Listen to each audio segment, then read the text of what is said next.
homogeneous in nature. According to the economic theory, perfect competition occurs only when companies have identical products, that is, they are homogeneous in nature. We can also say they are perfect substitutes of each other, and market share does not influence the market price. Companies are able to enter and exit without any barriers, and buyers and sellers both have perfect information. In simple words, we can say market that is entirely influenced by the market forces of demand and supply. We say that as a perfect market. So quickly going through features of perfect competition that we have already discussed in the definition of perfect market. There are a large number of buyers and sellers in the market. Firms here are the price takers, not are the price makers, and the single price prevails in the market. This price is determined by the interaction of market demand and market supply forces. Next, there is no selling cost.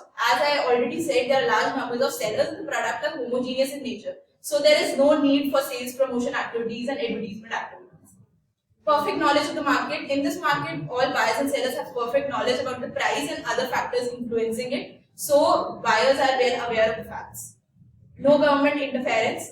There is no government intervention in perfect market, and there are no artificial controls. Homogeneous product. The products are perfect substitutes of each other and they are identical in nature.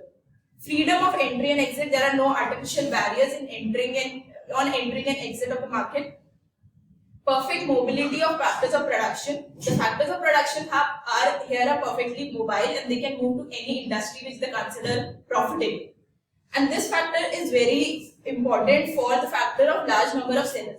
The factors are mobile, that is why there are large numbers of sellers in the market. Next is normal profit. In perfect competition market, sellers cannot earn supernormal profit in long run. They can earn over a short period of time, but in long run they cannot earn supernormal profit because firm starts entering and exiting the market according to the situation.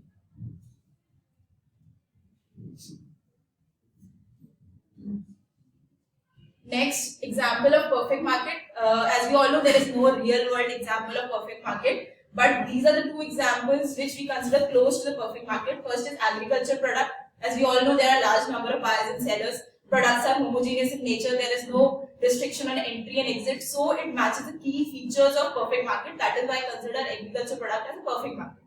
Next is foreign exchange market. This is one of the example which is not a perfect market but very closest to the perfect market. There are large numbers of buyers and sellers of the currencies. There is a homogeneous product. As we all know, there is one British dollar, one British pound, one US dollar, and one euro. So these products are only three dominating products. So we consider as homogeneous in nature. There are many buyers and sellers, and it is very easy to buy and sell currencies. The only exception to the foreign exchange market is perfect information.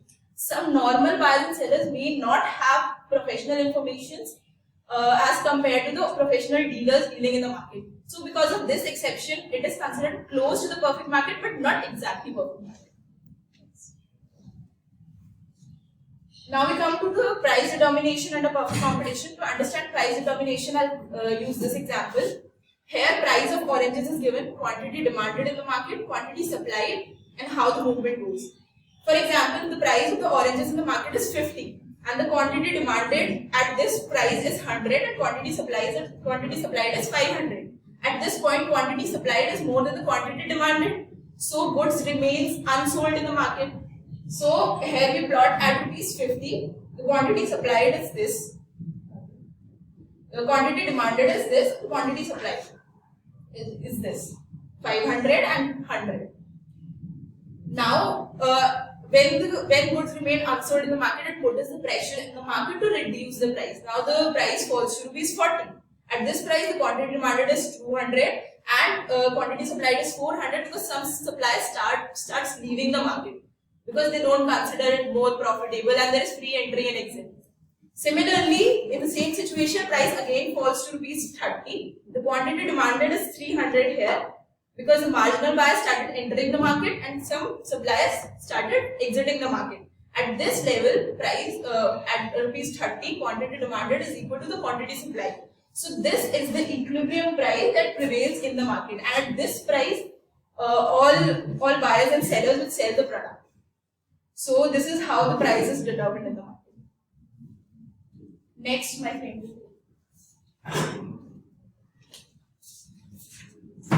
So now monopoly.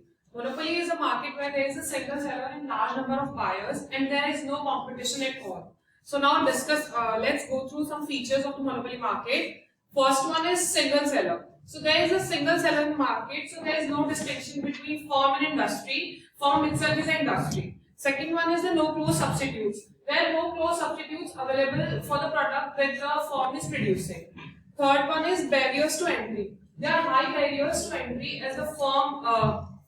There are high barriers to entry, and one of the reasons for that may be huge amount of capital is required to produce that product that the monopoly firm is producing. Fourth one is no supply curve. As the monopoly firm may be offering different quantities at the same price, so it is not possible to get the supply curve. Next one is price discrimination. Monopoly firm may be charging different prices for different customers, so there will be a different price discrimination may be going on. So next one is sources of monopoly power. So first one is capital requirement, second one economic barriers, third one is technological superiority. So basically monopoly firm may have some technological superiority that the other firm may not have, that is required to produce a particular product. Fourth one is no close substitute goods, fifth one legal barriers, sixth one control of natural powers. So now let's go through some common terms that are used in the monopoly market. So first one is monopoly, where there is a single seller, duopoly where there are two sellers, oligopoly where there are few sellers, and monopoly where there is a single buyer, duopoly where there are two buyers, and oligopoly where there are few buyers. So now let's go through the short-term equilibrium in monopoly. So there will be three cases: supernormal profit, and loss. In first case, when average revenue is greater than average cost pertaining to certain equilibrium conditions, the firm will be earning supernormal profit. When average revenue is equal to average cost, firm will be earning normal profits. And when average cost is greater than average revenue, then firm will be having losses. There is a fourth condition also, when price is equal to average variable cost, then firm will prefer to shut down rather than operating its operations. So next one is long run equilibrium in monopoly market. There will be two cases only: supernormal profit and normal profit. Firm will rather prefer to shut down in the cases of losses. So example for this will be IRCTC. Indian government is the wholly owner of the Indian Railways. There are some news that Indian government will privatize the Indian Railways in a phased manner. But for now, Indian Railways is the best example for the monopoly market. So over to you, Reena. So I will be taking the part of monopolistic competition market. In this type of market, it is an imperfect competition market, and there are many sellers and many buyers. All the sellers produce same goods, but they may differ in their quality, packaging, and branding. So they are not perfect substitutes of each other. Also, in this, the firms are the price maker, and they can decide upon the prices. So the founding father of monopolistic competition market is Edward H. Generally, who wrote a book in 1933 called The Theory of Monopolistic Competition. And Joanne Robinson also published a book which compared the themes of perfect and imperfect competitions. And the book is called The Economics of Imperfect Competition. Now, moving forward, we will be looking at the characteristics or features of the monopolistic competition market. So, the first feature is product differentiation. As I already discussed in the definition, that there is a product differentiation. The firms produce same products, but they may differ in quality and maybe the packaging and branding also.